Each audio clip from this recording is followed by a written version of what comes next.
The real reason McDonald's makes billions, it's not burgers.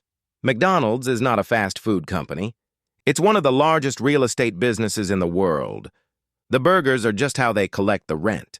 And once you understand how McDonald's actually makes money, you'll never look at those golden arches the same way again. Because the company that sells Big Macs and fries quietly built one of the most powerful business models ever created.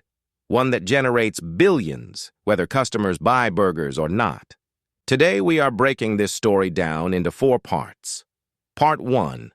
The man who transformed McDonald's from a small burger stand into a global empire.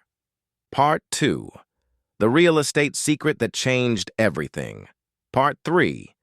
How the franchise system became a money-printing machine. And Part 4. What every entrepreneur can learn from this. Let's get into it. Most people think they know the McDonald's story: 2 brothers, some burgers, a clown, billions of dollars. But the real story is far more interesting than that. It starts in 1940 in San Bernardino, California, where brothers Richard and Maurice McDonald opened a small drive-in restaurant. In the beginning, it looked like every other burger joint in America. Long wait times, a massive menu, slow service. But then the brothers did something nobody else had done. They stopped, looked at their entire operation, and completely rebuilt it from scratch. They threw out almost everything on the menu and kept just a handful of items. Burgers, fries, drinks. They redesigned the kitchen like a factory assembly line where every person had one job and one job only. They called it the speedy service system. Food that used to take 30 minutes now took 30 seconds. Prices dropped, and customers lined up around the block. Now you might be wondering, if the system was this brilliant, why isn't this just a story about the McDonald brothers? Because in 1954, a milkshake machine salesman from Chicago drove out to San Bernardino to see why one small burger stand was ordering more of his machines than anyone else in the country. His name was Ray Kroc. The moment he saw that kitchen operating, he didn't just see a great burger stand. He saw something that could be replicated anywhere in the world. Ray Kroc became the franchise agent for McDonald's and started opening locations across America. But there was a problem. The original franchise model wasn't making much money. Margins were thin. And Ray Kroc was watching an empire take shape while barely breaking even himself. That is when everything changed. The next decision Ray Kroc made would completely transform McDonald's from a restaurant chain into something far more powerful.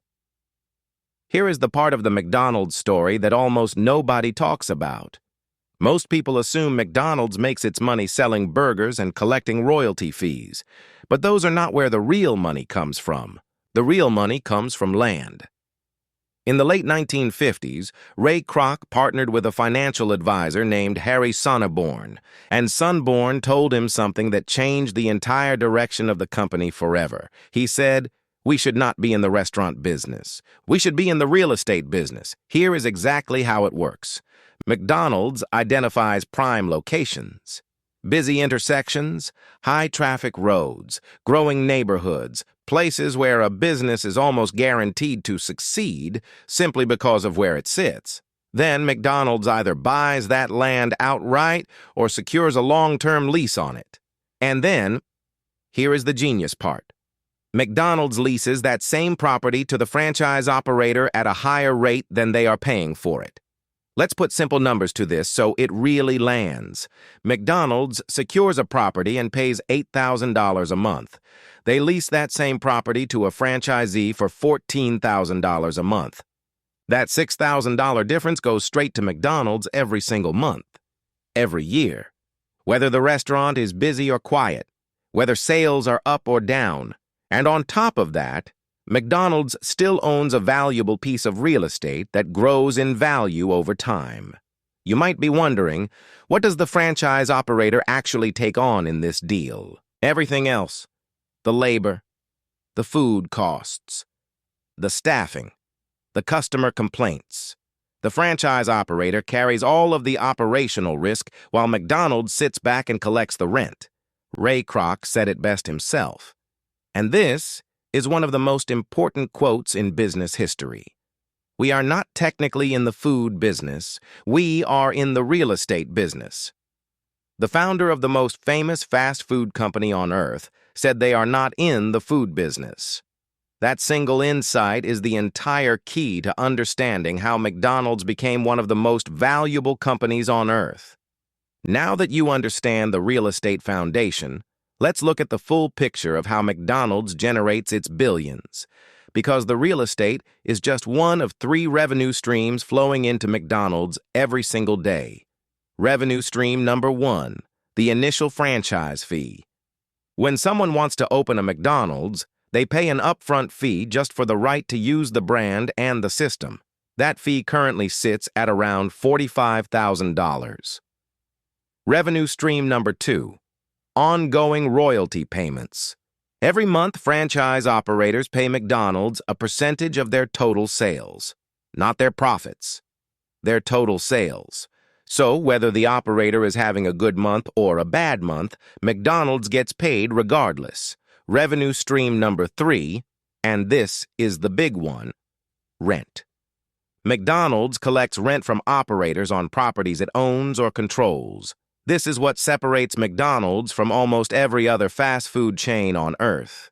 You might be wondering, don't other chains franchise too? Burger King, Wendy's, Subway. What makes McDonald's different? Real estate control. Most competitors franchise the brand and collect royalties, but very few control the underlying land the way McDonald's does. That means when a Burger King franchisee struggles, the brand feels the pain. When a McDonald's franchisee struggles, McDonald's still collects the rent.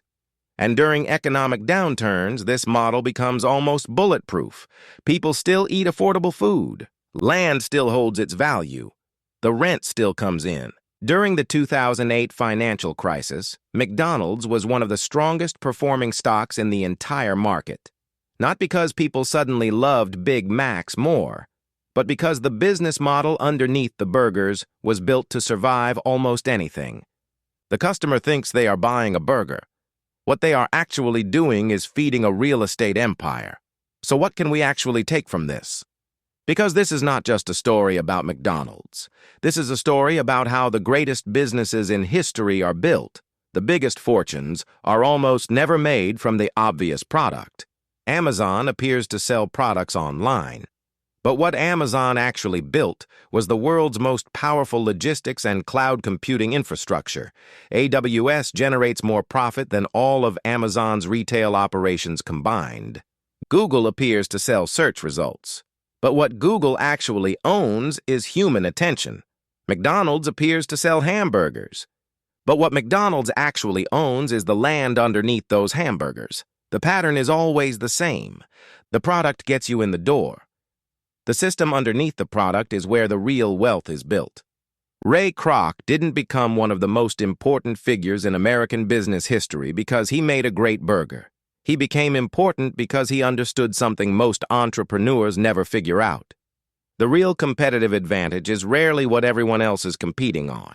Every time you drive past the Golden Arches, remember this. The fries, the burgers, the Happy Meals. Those are not the business. They are the bait. The real business is the property sitting underneath the restaurant. McDonald's didn't become a global giant because it made the best burger. It became a global giant because Ray Kroc realized something most entrepreneurs never do. The real money isn't always in what people think you are selling. Sometimes the most valuable asset is hiding in plain sight, right underneath your feet. If you enjoyed this breakdown, subscribe to Brand Autopsy. Every week, we uncover the real business stories hiding behind the world's biggest companies, because sometimes the truth is far more interesting than the headlines.